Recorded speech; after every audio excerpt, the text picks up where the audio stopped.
మనకి తెలిసి కూడా మనం ఏమనుకుంటాం తెలుసా, మన యేసయ్య కూడా అలాగే అద్భుతాలు చేయాలేమో అనుకుంటాం. వింటున్నారా అండి? దయచేసి అందరూ నన్ను చూడండి, ఎవరు బైబిల్స్ చదవకండి. హల్లెలూయా. ఏంటంట, దేవుడు ఇక్కడ గుర్తు పెట్టుకో, నీ లైఫ్లో ఏది అద్భుతం చేయాలన్నా దానికి ముందు క్రమము ఖచ్చితంగా నీకు చెప్తాడు. హల్లెలూయా. హల్లెలూయా. ఎలా చెప్తాడండి? ఒక క్రమము చెప్తాడు.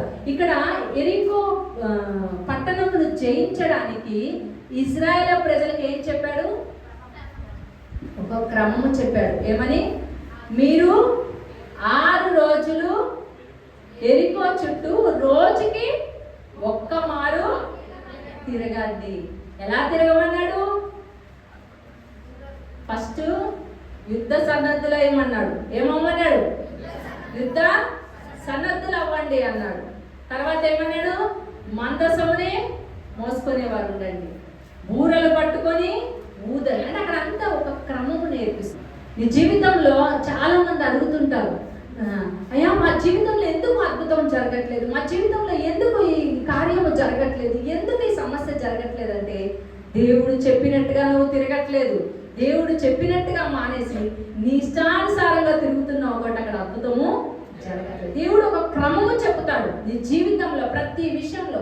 నీ ఆరోగ్య విషయంలో ఒక క్రమము చెప్పాడు, నీ ఫైనాన్షియల్గా నువ్వు ప్లస్ అవ్వాలంటే ఒక క్రమము చెప్పాడు, నువ్వు శ్రమల నుంచి కష్టాల నుంచి విడుదల పొందుకోవాలంటే ఒక క్రమము చెప్పాడు. ప్రతి దానికి బైబిల్లో దేవుడు ఒక సిస్టమ్ని ఫాలో అవుతాడు. దేవుడు సిస్టమ్ లేకుండా ఫాలో అవ్వడు, గుర్తుపెట్టుకోండి. ఆయనకి క్రమశిక్షణ, డిసిప్లిన్ దేవుడు. మన దేవుడు ఏం దేవుడు?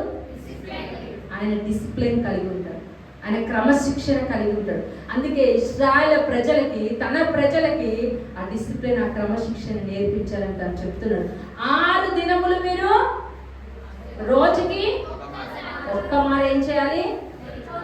యెరికో గోడల చుట్టూ. ఎందుకు 7 మార్లు యెరికో చుట్టూ తిరగాలి? ఎందుకు తిరగాలి? దేవుడు చెప్పింది మనం పాటిస్తే, దేవుడు చెప్పింది మనం వింటే ఎలాంటి అద్భుతములు జరుగుతాయో రుజువు కోసము దేవుడు 7వ రోజు 7 మార్లు తిరగమన్నాడు. హల్లెలూయా. ఎంతమందికి అర్థమవుతుందండి? దేవుడు క్రమమును పాటించేవాడు. అందుకే నీ జీవితంలో ఒక అద్భుతం చేయాలన్నప్పుడు, ఒక మేలు చేయాలన్నప్పుడు దేవుడు ముందుగా వాక్యము ద్వారా నీకు తెలియజేస్తాడు, నువ్వు ఆ క్రమమును పాటించు అని.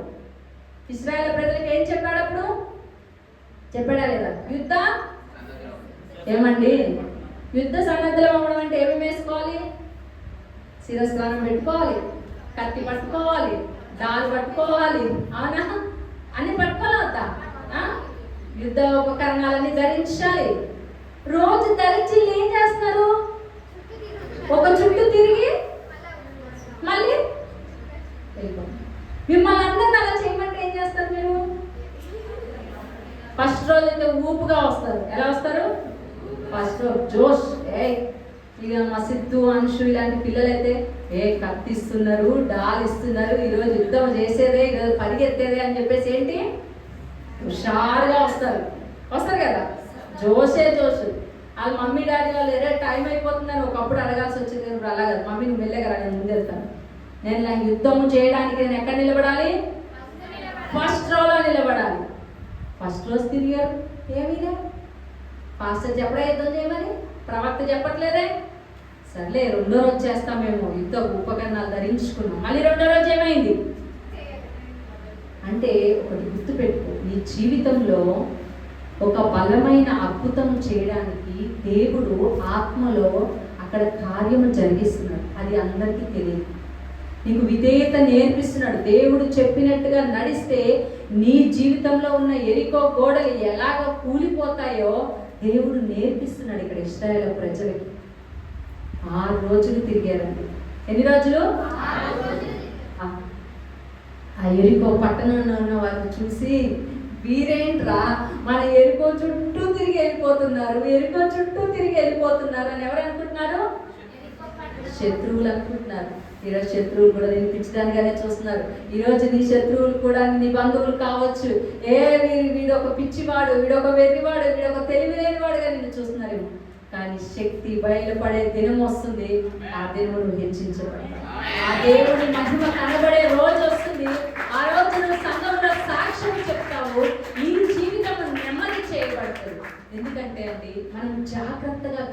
జీవించాలని, దేవుడు ఏం చెప్పాడో అదే చేయాలి. మనమైతే ఏం చేస్తామో తెలుసా అండి? అక్క ఈ గోడ పరిస్థితి ఇలా కాదు కానీ కింద నుంచి తవ్వుదాం అక్క, గడ్డపాలు పెట్టి. ఇంతమంది జనాలు ఎంతమంది ఉన్నారు తెలుసా అండి? వాళ్ళ దగ్గర ఇశ్రాయేలు ప్రజలు అంటే కరెక్ట్ మనకి తెలియదు, అంచనా ప్రకారం బైబిల్ పండితుల ప్రకారం 20 లక్షల మంది ఉన్నారు. ఎంతమంది? 10 లక్షల మంది ఐగుప్తు నుంచి వచ్చారు. 40 సంవత్సరాల్లో వేసుకోండి, ఇద్దరికి 4, అవునా? 20 లక్షల మంది ప్రజలు వస్తేనంట ఆ ఎరికో గోడగా చాలా పెద్దమంటండి. మనమైతే ఏం చేస్తామంటే ఇలా కాదు కానీ అక్క పైకి అయితే ఎక్కలేము కానీ ఏం చేద్దాం, నేను గడ్డపార తెస్తాను, నేను పార తెస్తాను, నేను ఇంకోటి తెస్తాను, అంతేగానా ఏదో ఒకటి చేసి కింద నుంచి అయినా సరే తప్పిసి మనం. కానీ దేవుడు ఏమన్నాడు తెలుసా? మీరు 7 రోజులు బూరలు ఊదాలన్నాడు, కానీ ప్రజలకి ఏం చెప్పాడు తెలుసా? మీరు మౌనంగా ఉండాలి. 6 రోజులు ఎలా ఉండాలి? మీరు మౌనంగా తిరగాలి. యాజకులు ఏం చేస్తారు? బూరలు ఊదుతారు. యుద్ధ సైన్యము యుద్ధోపకరణాలు వేసిన వారు వాళ్ళు ఎలా నడుస్తారంట? వాళ్ళు ముందు నడుస్తారు. ముందు చేసి ఏం చేస్తున్నారు? వాళ్ళు దారి క్లియర్ చేస్తారు. ఓ బండ అడ్డొచ్చిందంటే ఏం చేయాలి? తీయాలి.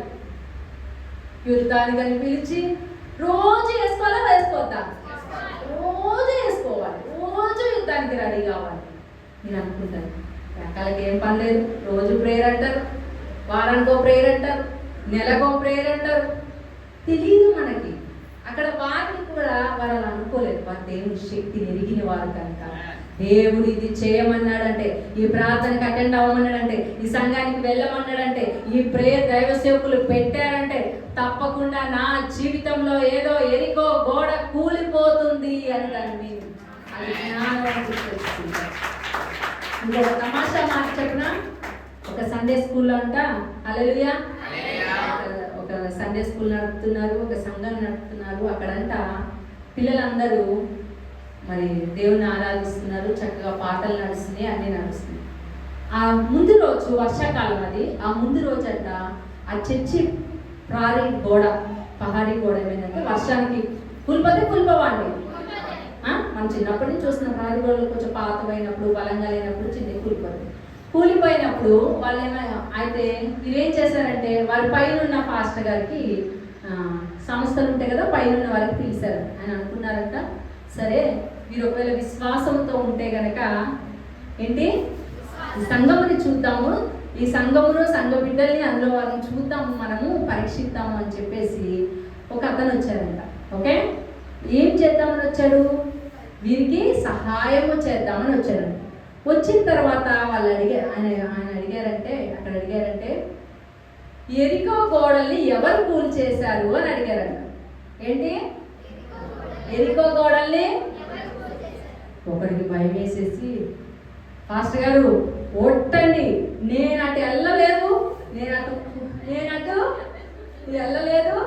నేను దాన్ని కూల్చలేదు, నాకు తెలియదు అయ్యా.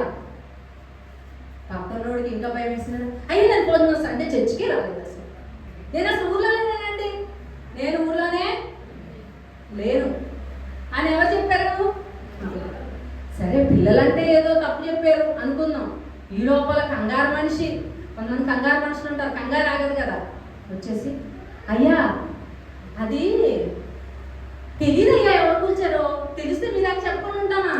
ఒట్టు నిజం మాకు తెలియదండి అని ఇంకొక ఎరికో గోడలు ఎవరు కూల్చారో నిజంగా మీకు తెలియదా అంటే పాపం అక్కడ వాక్యాన్ని నేర్పించే సిస్టర్, ఏమండి దైవజనుడా నిజంగా మాకు తెలియదండి, మేము పోల్గొట్టలేదండి, అది ఎలా జరిగిందో మాకు తెలియదు, అది బాధపడిపోయి దానంతటా అదే కూలిపోయిందండి అని ఆమె చెప్పారు.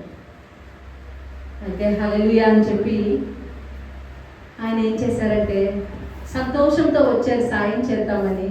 ఆయన మనసు ఏమైపోయిందంటే ఎరికో గోడలు ఎవరు కూల్చారా అంటే నేను కూల్చలేదు అని మొక్కలు చూసుకుంటారు ఏంద్రా, ఎరికో గోడలు కూల్చింది దేవుడు అని చెప్పేసి ఆయన చెప్పారంట.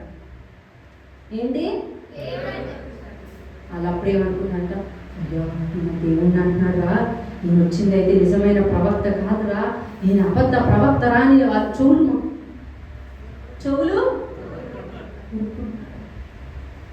ఏంటి. ఒక్కోసారి దేవుడు ఏం చెప్తున్నాడో నీకు అర్థం కాకపోతే కనుక, నువ్వు అజ్ఞానంతో ఉంటే కనుక నీ పరిస్థితి పోయాలి. దేవుడు అద్భుతం చేయాలనుకుంటాడు మన జీవితంలో, దేవుడు మన జీవితంలో కార్యం చేయాలనుకుంటాడు. కానీ నువ్వు వాక్యం సరిగ్గా వినవే, వాక్యం బైబిల్లో చదవవే.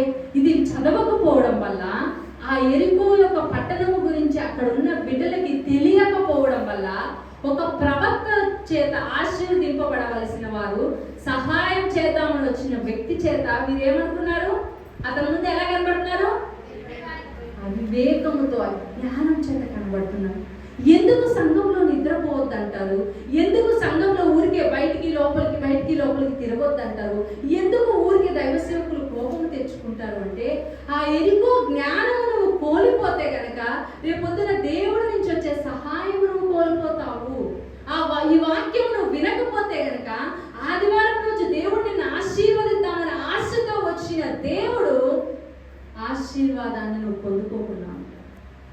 దేవుడు ఆశీర్వదించాలనుకుంటాడు, దేవుడు సహాయం చేయాలనుకుంటాడు. దేవుడు అందుకే అంటాడు, నా జనులు జ్ఞానము లేక ఏమి లేక ఇప్పుడు ఆ ప్రవక్తలు వాళ్ళు కోల్పోయారు. జ్ఞానము లేక ఎప్పుడు కోల్తాయంటండి? దేవుడు చెప్పింది వింటే కోల్తాయా? దేవుడు చెప్పింది చేస్తే కోల్తాయా? అసలు నువ్వు వాక్యమే వినకపోతే దేవుడు ఏం చేయాలని చెప్పాడు నీకు ఎలా తెలుస్తుంది? ఆ బిడ్డలకు తెలిసిందా? ఎరుకోబోళ్ళు అంటే ఏంటో తెలిసిందా? తెలియలేదు. తెలియకేమంటున్నారు? అయ్యా మాస్టర్ గారు నీకు దండం పెడతాను, ఆ ఎరుకోబోడలు నేను కూడగొట్టలేదు అంటున్నారు. చివరికి దేవుడు కూల్చాడు అంటే ఏమనుకుంటున్నారు? ప్రవక్త మనలోకి వచ్చాడ్రా, దేవుడు కూల్చేసాడు, దేవుడిని అన్నారా అని చెప్పేసి ఎంతసేపు వారు తలంతుల్లో ఉన్న దాని గురించే ఊహిస్తున్నారు. కానీ వారికి ఉన్న అజ్ఞానం ఎందుకు, దేని వలన అది? దాన్ని బట్టి ఏమర్థమైంది? వారెవరు కూడా అక్కడ బైబిల్ శ్రద్ధగా చదవట్లేదు అని అర్థమైంది. ఇంకోటి ఏమర్థమైంది? ఎవరైనా ప్రవక్తలు వచ్చి వాక్యం చెప్పినా వారు సరిగ్గా వినట్లేదు అని అర్థం. దేవుడు చెప్పినట్టు చేస్తున్నావా? దేవుడు ఆశీర్వదించినప్పుడు నిజంగా కృతజ్ఞతగా ఉంటున్నావా? దేవుడు నీ జీవితంలో అద్భుతం చేసినప్పుడు దానికి లోపడుతున్నావా? దేవుడు నిన్ను బలపరిచినప్పుడు అయ్యో నన్ను బలపరిచాడు, నేను దేవుడు చెప్పినట్టుగా నేను నడుస్తున్నావా? లేదే. దేవుడు అద్భుతం చేస్తే దాచేస్తున్నావు. దేవుడు నీకు సహాయం చేసినప్పుడు అమ్మో అని నీ చెయ్యి వెనకకు తీసుకుంటున్నావు. దేవుడిని వెంబడిస్తున్నట్టే కనబడుతున్నావు, కానీ నీ ఇంటి దగ్గర దేవుడిని వెంబడించట్లేదే. అది ఎవరికి తెలుసండి? దేవుడికి తెలుసు. నీ దేవుడు చెప్పినట్టుగా నడవలేదు కాబట్టి నీ జీవితంలో ఏమొచ్చింది? కష్టం వచ్చింది. మళ్ళీ ఏమడుగుతున్నాము దేవుణ్ణి?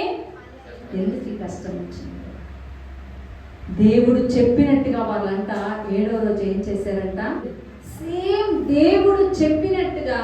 ఏమండి, ఈ 6 రోజుల్లో వాళ్ళకి పనులు లేవంటారా? వాళ్ళకి గొడ్లు లేవంటారా? గొర్రెలు లేవంటారా? ఒంటెలు లేవంటారా? అందులో ప్రెగ్నెన్సీ ఉన్న లేడీస్ లేరంటారా? వాళ్ళ పిల్లలకి అనలేదంటారా? వాళ్ళకి సమస్యలు లేవంటారా? కానీ వారి దృష్టి ఏమైంది? రోజు ఎరికో చుట్టూ. మీరు అనుకున్నారు ఎరికో చుట్టూ అంటే మన చర్చ అంత ఉంటుంది అనుకుంటున్నారా? ఒక పట్టణం అండి, ఒక ప్రాంతం అంటే ఒక హైత్ నగర్ అంతా, ఒక లక్ష్మీరెడ్డి పండితుల దగ్గర కొన్ని కిలోమీటర్లు ఉండేదంట. ఎంత? దేవుడు చెప్పగానే వారు ఉదయమునే లేచి, వీరంతా చదివితే ఉంటే తర్వాత కింద ఇంకా ఉదయమునే లేచి వారి యుద్ధం 3 రోజులు యుద్ధ సన్నద్ధులు అయిన తర్వాత 4వ రోజు వాళ్ళకి తెలిసిపోయింది, ఇక్కడ యుద్ధం చేసేది లేదు, ఊరికే ధరించుకొని తిరిగి రావాలని. యుద్ధము సన్నద్ధులు కాకుండా వెళ్ళారా? నేను చెప్తున్నాను, మీరు ఒకటి గుర్తుపెట్టుకోండి.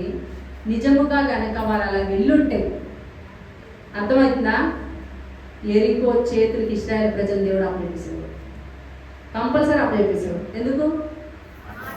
దేవుడి మాటకి లోబడని వాళ్ళకి ఏమొస్తుంది? శ్రమ. కానీ వాళ్ళు అలా చేయలేదు. వాళ్ళకి ఆల్రెడీ తెలుసు. అంతకుముందు అరణ్యంలో ఏం చేశారు, దేవుడి సిస్టమ్ అంతా తెలుసారు. ఈయన చెప్పినట్టు చెప్పకపోతే ఎడారిలోంచి పాములు వచ్చి మనల్ని కలిసి మన పితరులు అలాగే చనిపోయారు. ఇప్పుడు మనం అలా చేయకూడదు.